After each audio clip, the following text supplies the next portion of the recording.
ये आपने सुना होगा ना कि सस्टेनेबल डेवलपमेंट गोल है 2030 तक हम गरीबी मिटा देंगे पूरे विश्व से। एटलीस्ट जो 195 कंट्रीज में 193 कंट्रीज हमारे जो यूनाइटेड नेशन का पार्ट है, एटलीस्ट वहाँ तो मिटा देना है बिल्कुल। ये सस्टेनेबल डेवलपमेंट गोल है ना। तो क्या आपको लगता है ये गोल पूरा हो जाएगा?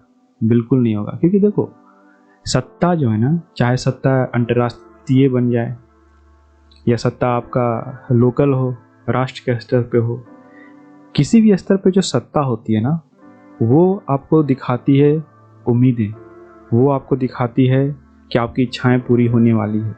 और ये जब तक रहेगा ना, तब तक नहीं दूर होने वाली गरीबी, कभी नहीं दूर होने वाली। और आप ये मान लो बिल्कुल जान करके कि जब तक समाज है तब तक गरीबी होगी। इतने वर्ष हो गए मनुष्य सभ्यताओं को, क्या गरीबी आज तक मिटी? नहीं मिटी ना। कि गरीबी का संबंध संसाधनों से नहीं है, गरीबी का संबंध है आपके विचारों से, वो विचारों से जो समाज आप में संप्रेषित करता है। अर्थात जो ज्ञान समाज आपको देता है उनमें हमेशा दोष होती है। एक ज्ञान जो आप खुद को अपने अनुभवों से सीखते हो, अगर आप खुद को वो अनुभव देना स्टार्ट कर दो ना, तो आप शायद गरीब ना रहो और आप ये भी समझ जाओ कि ये संसार का वास्तविक स्वरूप क्या है। लेकिन आप संसार का वास्तविक स्वरूप ना जान सको, बीच में ठहर जाओ और उन निर्णयों को लो जिन निर्णयों पर टिका होता है सत्ता, और वो जिन निर्णयों पर टिकी होती है ये गरीबी, ये समाज, उसी निर्णय में आप बने रहते हो, तो फिर तो गरीबी कभी नहीं मिटने वाली।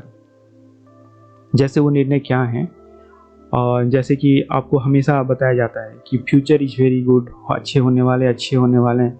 आज से नहीं बताया जा रहा है, हज़ारों साल पहले से बताई जा रही है। लेकिन उसके बीच में कितनी सारे डिफरेंट बाउंड्रीज बन गए हैं, कितने सारे लड़ाइयाँ हो गई, कितने नेचुरल कैलामिटीज हो गए हैं। फिर भी आपको संप्रेषित किया जाता है कि आप अपने जनरेशन्स को लेकर के आए दुनिया में, क्योंकि there will be a time, point of time एक होगा जहाँ पे सभी लड़ाइयाँ, सभी युद्ध खत्म हो जाएंगे। लेकिन वो पॉइंट ऑफ टाइम नहीं आने वाला, क्योंकि ये संसार का स्वरूप ही नहीं ऐसा है। संसार का स्वरूप है कि यहाँ पे अगर अंधकार है तो प्रकाश भी होगा। ये जो द्वैत है ना, ये जो कंट्राडिक्टरी सिचुएशन है वर्ल्ड में, ये जो एग्जिस्टेंस की हमेशा कंट्राडिक्टरी सिचुएशंस होती है, इसको आपको समझना होगा। आप तभी समझ सकते हो आप चीज़ों को अनुभव करो।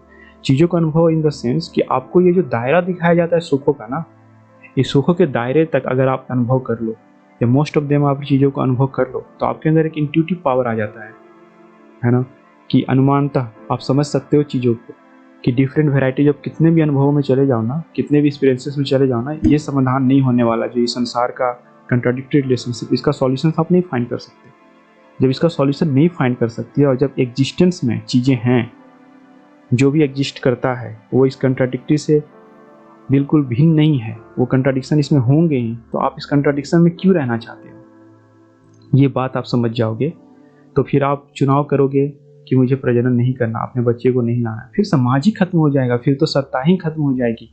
ये जो डिफरेंसेस आपको दिख रहे हैं ना, अमीरी गरीबी का, ये जो भी, ये एक्चुअली मेंटल है, लेकिन फिर भी अगर आपको ये डिफरेंसेस दिख रहे हैं, डिफरेंसेस खत्म हो जाएगी। ज्ञान का इतना स्ट्रांग पावर है ना, इसीलिए ज्ञान को ही बिल्कुल बोला गया कि वही परब्रह्म है। ज्ञान ही आपका परम सत्य है, ज्ञान ही भगवान है, सब कुछ ज्ञान ही है, क्यों बोला जाता है। और ज्ञान आपको कहाँ से मिलती है? जो समाज देते हैं? नहीं, समाज तो आपको ज्ञान वही देते हैं कि आप कैसे लोगों को ठगो, कैसे अपना बिजनेस इंपायर बढ़ा लो, कैसे अपने मुनाफे को बढ़ा लो, और उन मुनाफे का क्या करोगे? चीज़ों का अनुभव करोगे, है ना। लेकिन ये भी मुनाफे सबको नहीं होते, क्योंकि ये समाज में जो डिस्ट्रीब्यूशंस है ना, ये डिस्ट्रीब्यूशन सिस्टम इस तरह से बनाए जाते हैं कि कोई निचले पैदान पे हो, कोई ऊंचे पैदान पे हो, और इनके बीच जो आदान प्रदान होते रहे, उससे इकोनॉमी चलती है। ये जो पूरी अर्थव्यवस्था उसी से चलती है। मांग और जो सप्लाई है, इन पे पूरा आपका डिमांड एंड सप्लाई पे पूरी मार्केट चलती है। तो इसके लिए नीचे वर्ग, एक कंज्यूमर वर्ग भी होना चाहिए, एक प्रोड्यूसर वर्ग भी होना चाहिए, बीच में एक इंटरमीडिएट मिडिल क्लास भी होना चाहिए। ये जो मिडिल क्लास है, ये तो ज़्यादा ये जूस की तरफ पीसे जाते हैं, है ना, क्योंकि इनको ना वो अनुभव ही लेने दी जाती है, और ना ही इनको उन सत्य से परिचित होने दिया जाता है, जो सत्य अभी हम लोग बात कर रहे हैं यहाँ पे अनस्तित्व का। तो ये तो सब ज़्यादा गन्ने की रस की तरह इनको, मतलब गन्ने जैसा रस निकालते हुए सब पैर, इनको पूरी तरीके से पैर ली जाती है कम्प्लीटली। तो गरीबी देखो, आप समझ गए ना बात यहाँ पे। अगर नहीं समझे तो अपने जीवन में जो भी आप चीज़ें अनुभव करके समझना चाहते हो कि मेरे पास इस तरह, अरे पैसे होंगे तो आप क्या करोगे? चीज़ों का अनुभव करोगे ना। और अनुभव मतलब क्या होता है? आपने एक बार उंगली आपकी जल गई तो बार बार उंगली जलाने जाओगे? अरे एक बार जला लिए, 2 बार जला लिए, बुद्धि विवेक आपको मिली, इस बात को समझो।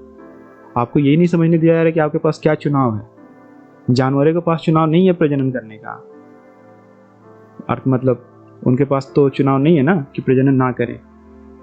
आपके पास चुनाव है, आप चाहे तो बच्चे को दुनिया में ला सकते हैं, चाहे तो बच्चे को दुनिया में नहीं ला सकते। लेकिन इस निर्णय के पीछे जो आपको तर्क चाहिए, इस निर्णय के पीछे जो आपको अनुभव चाहिए, उस अनुभव से ही आपको रोका जाता है। वो अनुभव है इस संसार को समझने का कि संसार दुखमय है, देयर इज सफरिंग।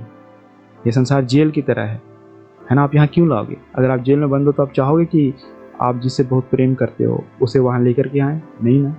हालांकि यहाँ कोई किसी से प्रेम कर नहीं सकता, क्योंकि यहाँ का जो सिद्धांत है ना कि एक जीव दूसरे जीव पे डिपेंड है।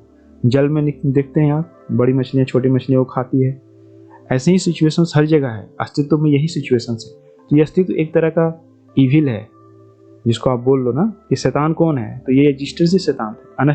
अनस्तित्व कहाँ शैतान थे? वहाँ तो अब्सेंस है, अनुपलब्धि यानी अब्सेंस ऑफ समथिंग, है ना। You can not infer that absence, वो जो अनुपस्थिति है उसको आप इन्फर नहीं कर सकते।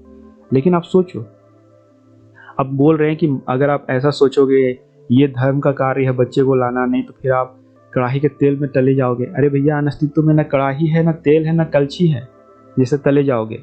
अनस्तित्व में कुछ नहीं है ना। तो इस बात को समझो, और यही आपको समझने से रोका जा रहा है।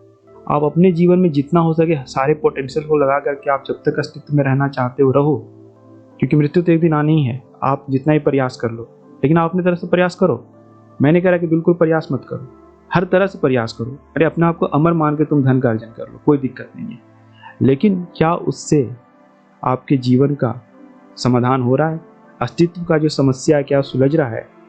अगर नहीं सुलझ रहा है तो फिर आप क्यों अस्तित्व में रहना चाहते हो? अरे आप तो रहना ही चाह रहे हो, आप ये भी चाह रहे हो किसी और को लेकर के आए, और कहीं ना कहीं किसी और को, मतलब नेक्स्ट जनरेशन को जो आप जन्म देते हो, वो कहीं ना कहीं आप खुद के खुशी के लिए लाते हो। मतलब हर चीज़ का एक्सपीरियंस कर ले तो उसे भी करना ही। एक इंट्यूटिव पावर है ना, प्रज्ञा है आपके पास ना, कि दूसरे की उंगली जल गई तो मेरी भी जलेगी। आप जब इस चीज़ों को देख रहे हो, समझ रहे हो, तो विवेक का भी तो उपयोग करो ना।